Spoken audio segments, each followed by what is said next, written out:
यह है कि सनातन के लोगों, आप किससे डर रहे हैं?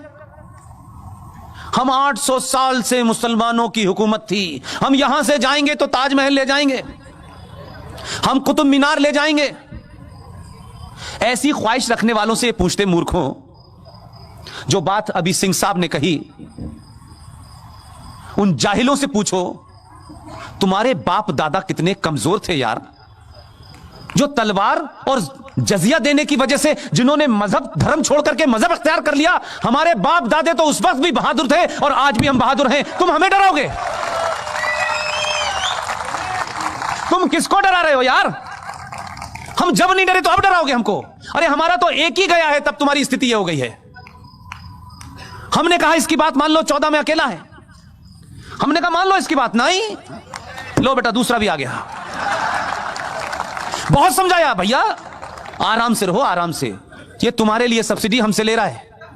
जो तुम्हारे भाई बहन हैं जिन्हें तुमने जाहिल और गरीब बना के रखा है, वो इस देश के हिंदुओं के पैसे से कमाई सब्सिडी से उनको गैस भी मिलती है, चूल्हा भी मिलता है। देते वक्त उसने ये नहीं देखा कि किसका बर्तन ताम चीनी का है और किसका तांबे का है।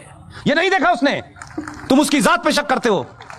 ऊपर वाला देख रहा है, लाइन से भेज रहा है। उसको मालूम है कि इस्लाम के मानने वाले पूरी दुनिया में जलील हो रहे हैं और उस अल्लाह को भी जलील कर रहे हैं, इसलिए धीरे धीरे भेज रहा है। एक से दिल नहीं भरा, उसने यूपी में भी भेज दिया। इस बात का घमंड मत रखो। उसकी लाठी दिखती नहीं है, कमर टूट जाती है। बहुत उत्पात मचाते हो और बार बार कहते हो हम देश तोड़ देंगे। ऐसी तोड़ी है इस बार के चिल्ला के कह रहे माफ कर दे मेरे मौला। चिल्ला रहे हैं यूपी के चीफ मिनिस्टर के सामने, बारे माफ कर, एक बार माफ कर दो। 3-3 लाख का बिल भेजा है घर पे, बस जलाते हुए पकड़े गए थे, पैसा पैसा भरो। इसलिए मैंने कहा 1000 साल पुराने हमारी कमजोरी, हमारी शराफत को चौराहे पे मजाक मत बनाओ। बार बार मत जगाओ कि 800 साल मुसलमानों ने हमारे ऊपर खून किया है।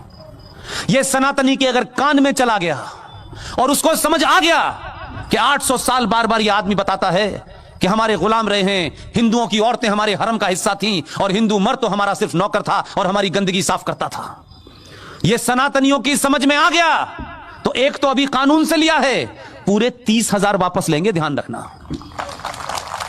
अभी सिलसिला शुरू हुआ है, हमने तो फिर भी कोर्ट के माध्यम से शुरू किया है। जिस दिन पागल हो गए हम तो मथुरा भी आएगा और काशी भी आएगी और 30,000 आएंगे और फिर बताएंगे कि तुमने इस देश में एक भी मस्जिद अपने हाथ से नहीं बनाई, तुमने हर मंदिर तोड़ा और उसके ऊपर गुम्मद बना दी, तुमने कुछ नहीं बनाया। अगर तुम्हारा इस्लामिक आर्किटेक्चर नाम का कोई फ्रॉड था तो भाई मुझे बताइए सऊदी अरब में कितने ताजमहल बने हैं, कितनी कुतुब मीनार बनी हैं?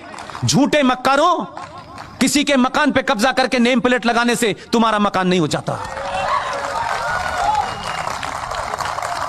अगर इतना ही आर्किटेक्चर था तो कुछ दिखाई देता ना हमें।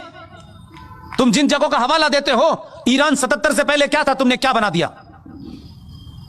और तुम्हारी तो ख्वाहिशात भी बड़ी अजीब गरीब हैं। तुम इस देश से यहूदियों को समाप्त करना चाहते हो, वो शैतान है तुम्हारी निगाह में। काफिरों को खत्म करना चाहते हो, वो भी शैतान है तुम्हारी निगाह में। लेकिन मूर्खों, तुम्हें यहूदी की बनाई AK-47 से ही समाप्त करोगे उसे? तुमसे कुछ नहीं बनाया गया अभी तक। तुम कट्टा बना सकते हो, चाकू बना सकते हो। उसी काफिर के हथियार और उसी यहूदी के हथियार से तेल निकला, तब तुम्हें पता चला कि यहां तेल है, नहीं तो तुम्हारे लिए चंदा हो रहा था पूरी दुनिया से। तुम तो इतने एहसान फरामोश हो कि जिन्होंने तुम्हें कपड़े पहनना सिखाया, जिनकी वजह से पूरी दुनिया में आज ये कहते हो कि हम बहुत ताकतवर हैं, जिनकी बुनियाद पे हो आज भी वो टैप बंद करते तो टैप खोलना नहीं आता तुम्हें। चटाई और लोटा लेकर के अल्लाह को याद करने से कुछ नहीं होता। और आप इतने मक्कार हैं, इतने बुज़दिल हैं, आपका ईमान तो उस दिन पता चल गया कि आप रहते हिंदुस्तान में हैं, लेकिन आपका दिल धड़कता है फलस्तीन के मुसलमान के लिए, जिससे आपका कोई रिश्ता नहीं है।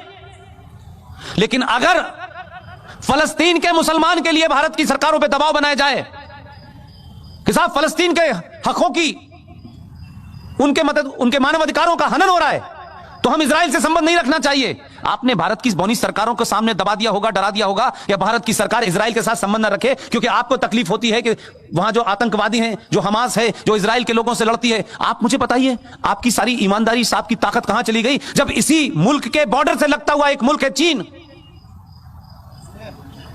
उसने कहा दाढ़ी आधी, पजामा नीचे, अजान बंद, मस्जिद खत्म, रोजा आधा, और मोहम्मद का नाम रखा तो ऊपर। कितने मक्कार मुसलमान हैं, ये जोकर नहीं जाता कभी। ये कहे हिंदुस्तान में खड़े होकर के कि ईरान के अंदर, चाइना के अंदर मुसलमानों के साथ बड़ी नाइंसाफी हो रही है, यहां से कहोगे यहीं से उठवा लेगा वो। एक लफ्ज नहीं बोले।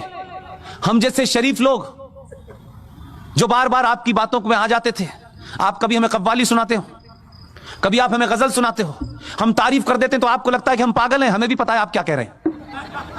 वो एक है उत्तर प्रदेश में, सॉरी मध्य प्रदेश में, बहुत पुराना है, धूप में ज्यादा रहा है तो रंग ज्यादा गोरा हो गया उसका। बात बात में शेर बताता है, ये किराएदार हैं, हम मकान मालिक हैं, जिन्हें क्या क्या शेर पड़ता है वो। रोज हमको बताता है हमारे बाप का मुल्क नहीं है, तुम्हारे बाप का मुल्क नहीं है। जिन्हें किस किस के बाप का मुल्क है, तुम्हारा बाप कौन है पहले तो ये बताओ। अरे अपने बाप का तो चयन कर लो, इस मुल्क के बाप का बताओ। हमको पता है हमारा बाप कौन है, और गलतफहमी ना रहे। हमने नहीं कहा था कि भाई गांधी जी को हमारा बाप बनाओ, किसी ने बना दिया, हमने मान लिया। हम आज भी नहीं मानते। वो एक लीडर थे, बस इतना ही बर है, ये हमारे ऊपर थोप दिया गया।